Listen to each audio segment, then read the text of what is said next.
மகத்தான தலைவரின் ஞாபகத்தை மீண்டும் மீண்டும் ஞாபகப்படுத்திக் கொள்ளும் விதமாக தமிழக மக்கள் ஜனநாயக கட்சி ஆண்டுதோறும் அவரின் நினைவை அவர் பிறந்த மண்ணான பழனி ஆயக்குடியிலே நடத்தி கொண்டிருக்கிறது. இந்த நிகழ்விலே பெருந்திரளான மக்களை அணிதிரட்டுவதோடு மட்டுமல்லாமல் தமிழ்நாட்டின் வளர்ந்து வருகிற இளைய தலைமுறை தலைவர்களையெல்லாம் கொண்டு வந்து பழனி பாபாவை அறிமுகப்படுத்துகிற வேலையை தமிழக மக்கள் ஜனநாயக கட்சி செய்து கொண்டிருக்கிறது. அப்படி தமிழ்நாட்டின் இளந்தலைவர்கள் பலர் பழனி பாபாவை புரிந்து கொண்டார்கள், அறிந்து கொண்டார்கள். அதே நேரத்தில் எதை பற்றியும் தெரியாத, யாரை பற்றியும் புரிதல் இல்லாத ஒருவரையும் இதே மேடைக்கு நான் கூட்டிக் கொண்டு வந்து இவர்தான் பழனி பாபா என்று அறிமுகம் செய்தேன். அடுத்த நாளே பழனி பாபாவும் அவரும் ஒன்றாக படித்ததாகவும் ஒன்றாக சாப்பிட்டதாகவும் ஒருவர் தமிழ்நாட்டிலே சொல்லிக்கொண்டு அலைகிறார். யார் என்று உங்களுக்கு தெரியும். அவரை இங்கே கூட்டிக் கொண்டு வந்து பழனி பாபா தொப்பி போட்டிருப்பார், கண்ணாடி போட்டிருப்பார், இப்படியெல்லாம் பேசுவார் என்று சொன்ன நேரத்தில் அதையெல்லாம் கேட்டுக்கொண்டு அவரே பழனி பாபாவாக மாறி பழனி பாபாவுக்கு எதிரான கருத்துக்களை தொடர்ச்சியாக சொல்லி கொண்டிருக்கிறார். நான் அவருக்கும் சேர்த்து சொல்லுகிறேன், உங்களிடத்திலே மன்னிப்பு கேட்டுக்கொண்டு சொல்லுகிறேன். அவரை இங்கே கூட்டிக் கொண்டு வந்ததற்காக மன்னிப்பு கேட்டு அவருக்கு சொல்லுகிறேன், மிக தெளிவாக பழனி பாபா சொல்லி இருக்கிறார், அம்பேத்கரை பெரியாரை ஏற்காதவனை நீ ஒருபோதும் ஏற்காதே என்று சொல்லியிருக்கிறார். ஆக தமிழ்நாட்டிலே இரண்டே இரண்டு கட்சிகள் தான் அம்பேத்கரையும் பெரியாரையும் ஏற்காத கட்சிகள். ஒன்று பாஜக, இன்னொன்று சின்ன பாஜக, நாம் தமிழர் கட்சி. எனவே தமிழக மக்கள் ஜனநாயக கட்சியின் தொடர் வேலை திட்டமாக பெரிய பாஜகவையும் சின்ன பாஜகவையும் விரட்டி அடிப்பதற்கான வேலை திட்டத்தை தமிழக மக்கள் ஜனநாயக கட்சி தொடர்ந்து செய்யும். பல இடங்களிலே பழனி பாபா பொதுக்கூட்டத்திற்கு தடை. நாளைக்கு கூட இன்றைக்கு பேராசிரியர் சுந்தரவள்ளி இங்கே வந்தாரே, அவர் நாளை கூட்டத்திற்காக வந்தவர். அவரை இங்கே வாருங்கள் என்று நாங்கள் அழைத்து வந்தோம். தாராபுரத்தில் மனிதநேய மக்கள் கட்சி பொதுக்கூட்டம். அந்த கட்சியும் வேறு கட்சியெல்லாம் இல்லை, அதுவும் நம்ம கட்சி தான். என்ன அங்கே பொதுக்கூட்டம். சென்னையில் ராஷ்ட்ரிய உலமா கவுன்சில் அவர்கள் பழனி பாபாவுக்காக பொதுக்கூட்டம். இரண்டும் தடை. மதுரையில் பேனர் வைத்ததற்காக மதுரை மாவட்ட தமிழக மக்கள் ஜனநாயக கட்சி தோழர்கள் மீது வழக்கு. காரில் வந்ததற்காக சிவகங்கை மாவட்ட தோழர்கள் மீது வழக்கு. கோயம்புத்தூரில் ஒட்டின போஸ்டரை எல்லாம் போலீஸ் மாய்ந்து மாய்ந்து கிழித்து கொண்டிருக்கிறது. இதையெல்லாம் பார்த்த பின்னாலே எனக்கு புரிந்துவிட்டது, இன்றைக்கும் இந்த ஆட்சியாளர்களுக்கு ஒரே எதிர்க்கட்சி பழனி பாபா மட்டும்தான். பழனி பாபாவை பார்த்த உடனேயெல்லாம் அலறான். இன்றைக்கு ஒரு நீதிபதி, உயர்நீதிமன்ற நீதிபதி சொல்கிறாரு, சனாதன தர்மத்தின் அடிப்படையிலே தான் நான் தீர்ப்பை சொல்லுவேன் என்று அந்த நீதிபதி சொல்லுகிறார். நான் அந்த நீதிபதிக்கு சொல்லிக் கொள்ளுகிறேன், பழனி பாபா மட்டும் இன்றைக்கு இருந்திருந்தால் அந்த நீதிபதியின் டவுசரை கலட்டி இருப்பார், ஆர்எஸ்எஸ் டவுசரை கழட்டி இருப்பார். ஆர்எஸ்எஸ் அரை டவுசரோட தான் தெரியும். அந்த அரை டவுசரோடு திரிந்து கொண்டிருக்கிற நீதிபதியின் டவுசரை பழனி பாபா கலட்டி இருப்பார். ஏனென்றால் இன்றைக்கு பழனி பாபாக்கள் இல்லை. அதனாலே துணிச்சலாக சிலர் பேசி கொண்டிருக்கிறார்கள். பழனி பாபா என்னை உருவாக்கி விட்டு போனார். அவரோடு நான் உடனிருந்தேன். என்னை உருவாக்கினார், என் ஒருவனை உருவாக்கினார். நான் ஆயிரக்கணக்கான பேரை உருவாக்கி இருக்கிறேன்.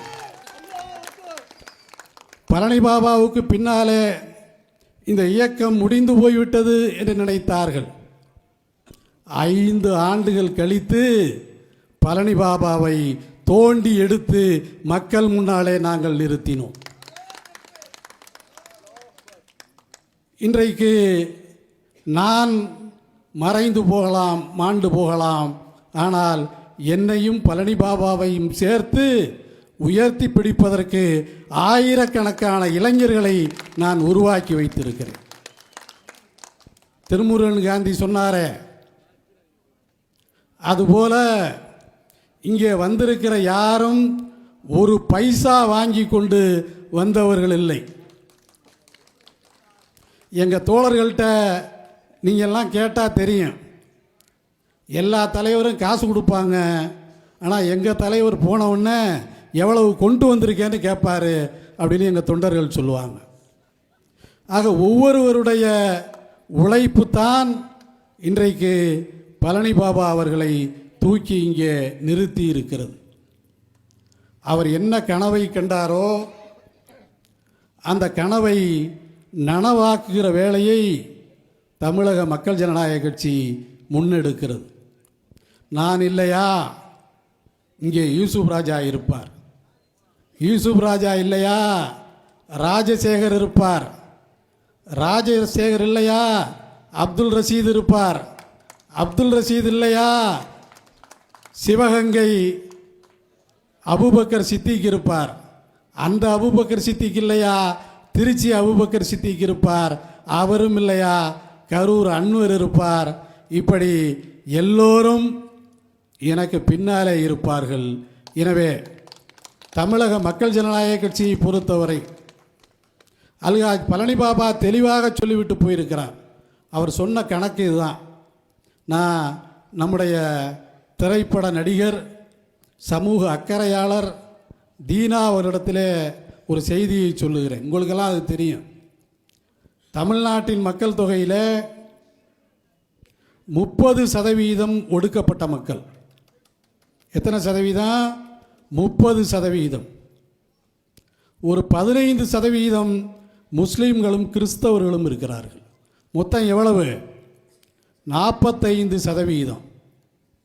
தமிழ்நாட்டில் முதல் தேர்தல் எப்போ நடந்துச்சு? 1952.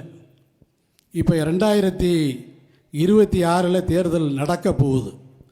2021 தேர்தல் வரை சொல்லுகிறேன், தமிழ்நாட்டில் 70% மேல் வாக்குகள் பதிவானது இல்லை.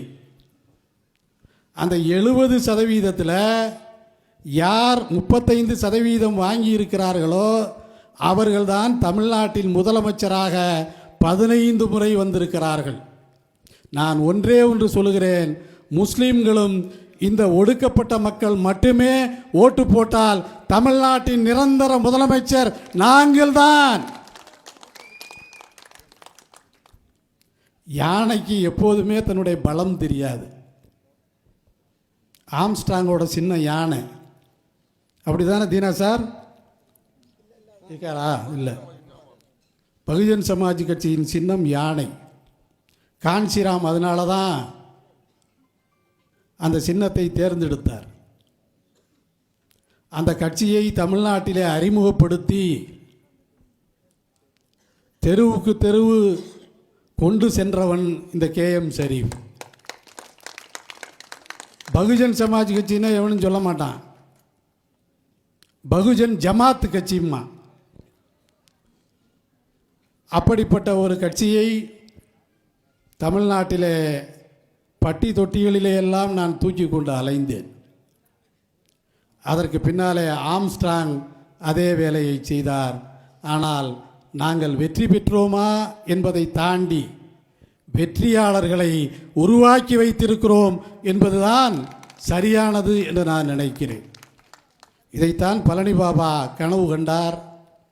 ஒடுக்கப்பட்ட சமூக மக்களை ஒன்றிணைத்து அரசியல் அதிகாரத்தை நோக்கி பயணிப்பதற்கான ஒரு பெரு முயற்சியை அவர் எடுத்தார். முதல்ல காவல்துறை பழனி பாபா நினைவிடத்திற்கு எங்களை அனுமதிக்கவில்லை.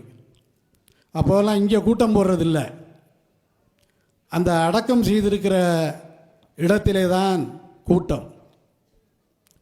அவருடைய 40வது நாள் நிகழ்ச்சிக்கு தோழர் நௌசாத் அலிகானுக்கெல்லாம் தெரியும், யாரையும் காவல்துறை அனுமதிக்கலை. பெரிய பிரச்சனை. அவர் இறந்து 40வது நாள். அதற்கு பின்னாலே 5 ஆண்டு காலம் பழனி பாபா என்பவர் யார் என்றே இந்த சமூகம் கவலைப்படவில்லை. 5 ஆண்டு காலம் நாங்கள் முயற்சித்தோம் அவருடைய நினைவிடத்திற்கு வருவதற்கு. காவல்துறை அனுமதிக்கவில்லை.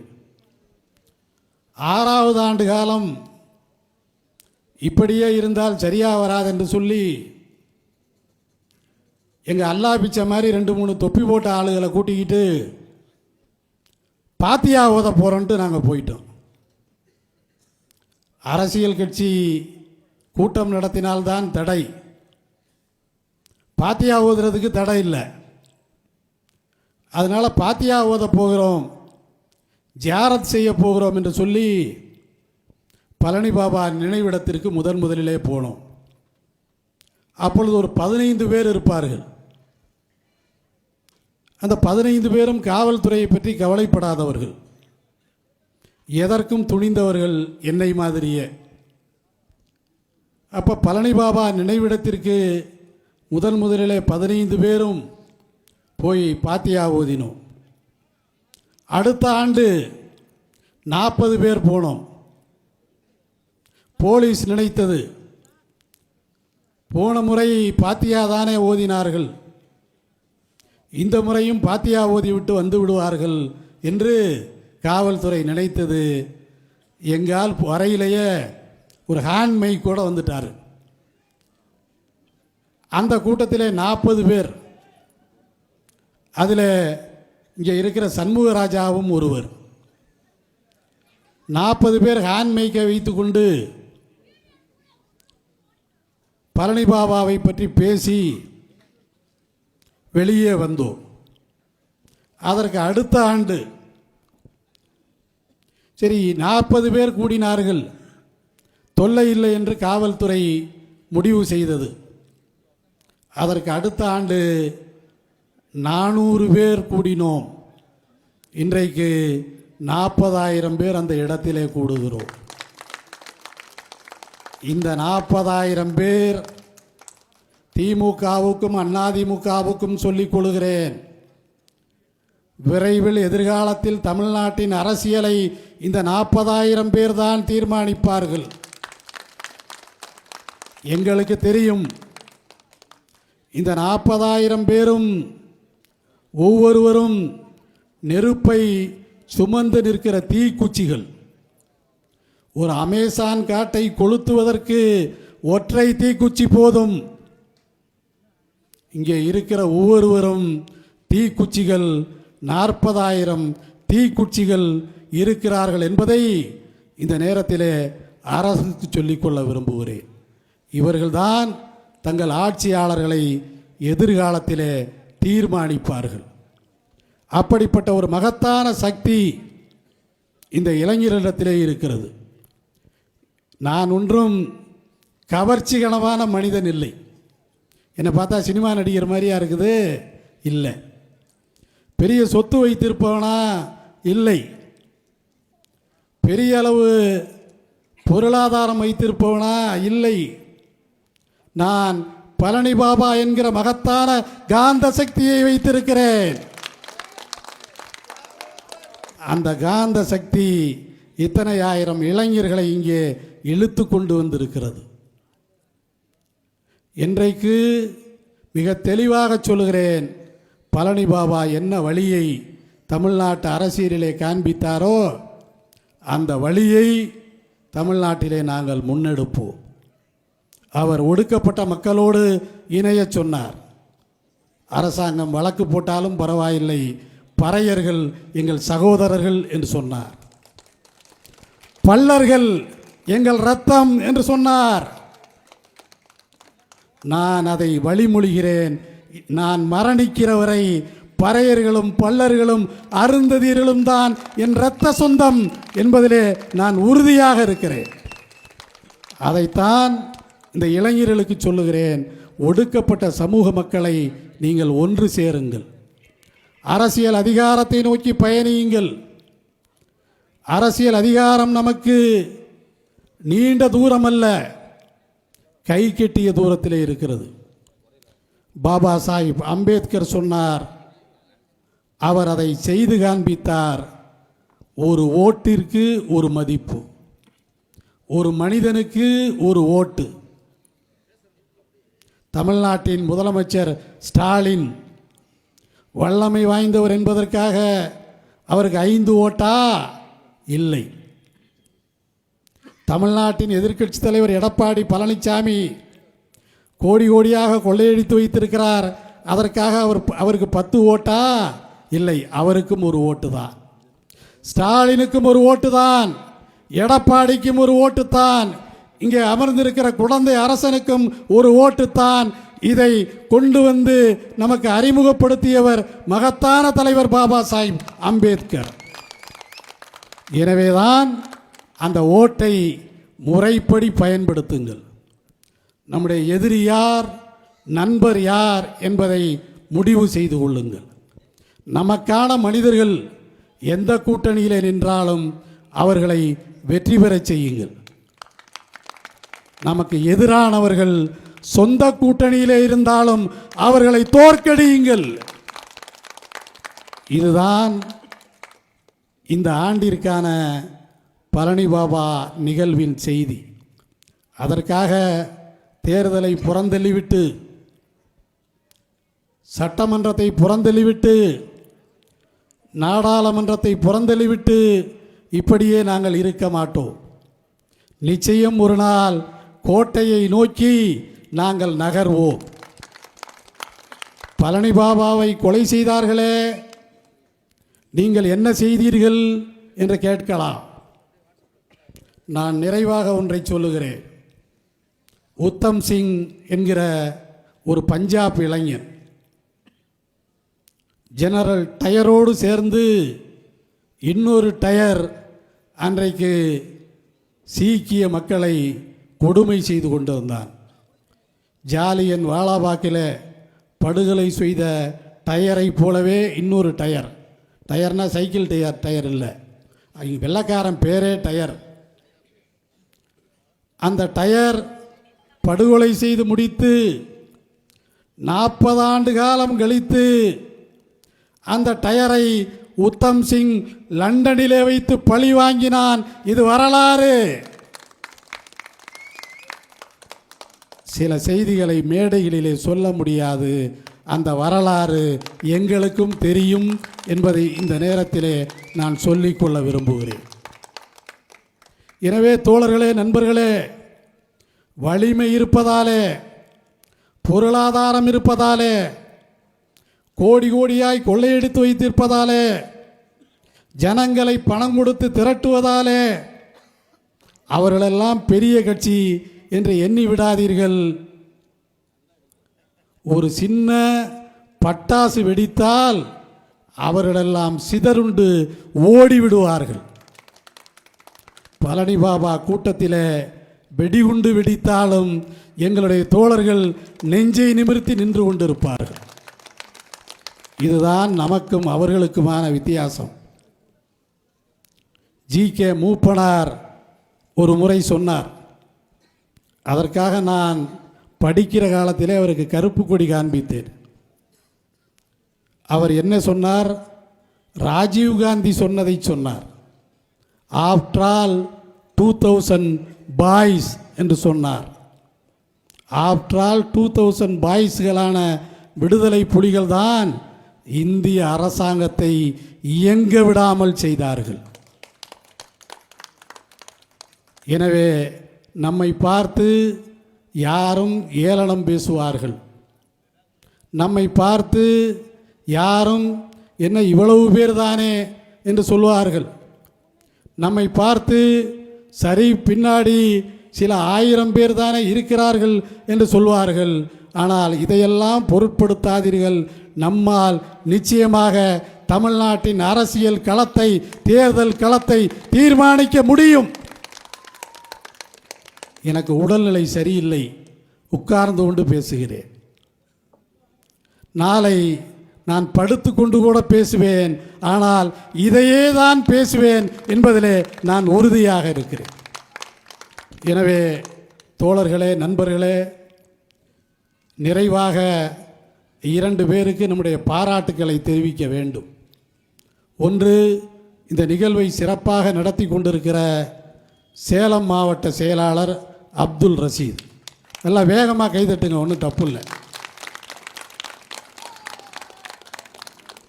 அதேபோல் இந்த நிகழ்வில் சிறப்பாக பங்காற்றிய தோழர்கள், பங்கு பெற்ற தோழர்கள் எல்லார் பேரையும் என்னால் சொல்ல முடியலை. ஏன்னா காலத்தின் அருமை.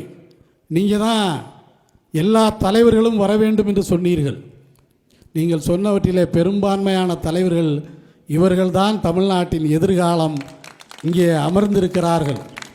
நான் சும்மா சொல்லலை, நாளை அரசியலை இந்த தலைவர்கள் தான் தீர்மானிப்பார்கள். இரண்டாவது, ஒருத்தருக்கு வாழ்த்து சொல்லிட்டேன்.